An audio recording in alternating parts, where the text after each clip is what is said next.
എന്റെ പേര് Isabel Tony. ഞാൻ സെന്റ് ഫ്രെയിം യു.പി. സ്കൂളിലെ 4ാം ക്ലാസ് വിദ്യാർത്ഥിനിയാണ്.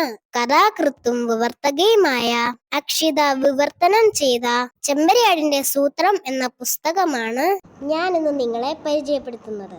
ചെമ്മരിയാടിന്റെ സൂത്രം. വിവർത്തനം അക്ഷിത. കഥകൾ കേൾക്കാൻ കൊതിച്ചിരിക്കുന്ന കൊച്ചു കൂട്ടുകാർക്കായി DC ബുക്സ് തയ്യാറാക്കിയിരിക്കുന്ന കഥാസമാഹാരമാണ് ചെമ്മരിയാടിന്റെ സൂത്രം. കഥകൾ സൃഷ്ടിച്ചിരിക്കുന്ന മായാലോകത്തിൽ പൂമ്പാറ്റകളായി ചിറകടിച്ചുയരാൻ ഈ കൃതി സഹായകമാണ്. പണ്ട് കാലത്ത് മുത്തശ്ശനും മുത്തശ്ശിയും നമ്മെ പോലുള്ള കുട്ടികൾക്ക് ധാരാളം കഥകൾ പറഞ്ഞു തരുമായിരുന്നത്രേ. എന്നാൽ അണുകുടുംബ ജീവിതത്തിൽ ആർക്കും ഒന്നിനും സമയമില്ല.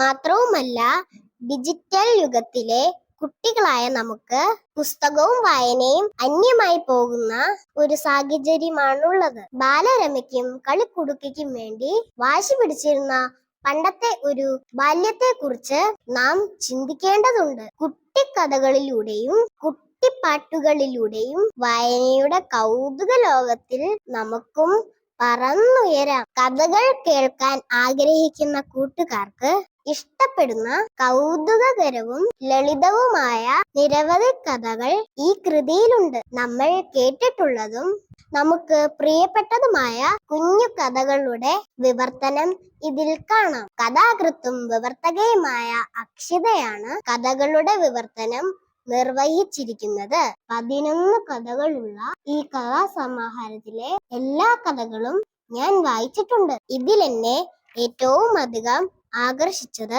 ചെന്നായയുടെ അമളി എന്ന കഥയാണ്. ചെന്നായയും സിംഹവുമാണ് ഇതിലെ പ്രധാന കഥാപാത്രങ്ങൾ. കാട്ടിൽ ജീവിക്കുന്ന ഈ ചെന്നായ പകൽ മുഴുവൻ ഉറങ്ങിയതിനു ശേഷം രാത്രിയാകുമ്പോൾ ഇരയെ അന്വേഷിച്ച് സവാരിക്കിറങ്ങും. അങ്ങനെ സവാരിക്കിറങ്ങിയ ഒരു നാൾ ഒരു ശബ്ദം കേട്ട് തിരിഞ്ഞു നോക്കിയ ചെന്നായ തന്റെ നിഴൽ കണ്ടു. നിഴല് കണ്ടപ്പോൾ തന്റെ വലിപ്പവും തടിയും കണ്ട ചെന്നായക്ക് താൻ തന്നെയാണ് കാട്ടിലെ രാജാവാകാൻ യോഗ്യനെന്ന ചിന്ത കടന്നുകൂടി. സിംഹം, പുലി, ആന ഇവയെയൊക്കെ താൻ ഒരു പാഠം പഠിപ്പിക്കുമെന്ന് ഉറച്ചു ചെന്നായ തിരികെ നടന്നപ്പോൾ ഭീമാകാരനായ സിംഹം ചെന്നായക്ക് മുന്നിൽ ചാടി വീണു.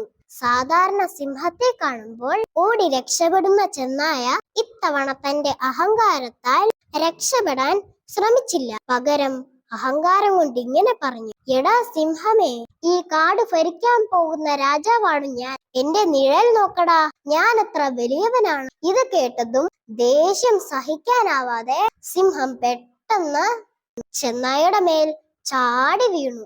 അഹങ്കാരിയായ ചെന്നായയുടെ കഥ അങ്ങനെ അവസാനിച്ചു. കൂട്ടുകാരെ, ഈ കഥയിൽ നിന്നും എന്തു മനസ്സിലാക്കാം? അതെ, അഹങ്കാരം വലിയ വിപത്താണ്. നമ്മുടെ ജീവിതത്തിലാണെങ്കിലും മറ്റെന്തെങ്കിലുമോ അഹങ്കരിക്കാൻ പാടില്ല. നമ്മുടെ കൂട്ടുകാരെ എന്തെങ്കിലും കുറവ് പറഞ്ഞ് കളിയാക്കുകയും ചെയ്യരുത്. പരസ്പരം സ്നേഹിച്ചും സഹായിച്ചും കളിച്ചും ചിരിച്ചും വളരാൻ എല്ലാ കൊച്ചു കൂട്ടുകാർക്കും സാധിക്കട്ടെ. നന്ദി.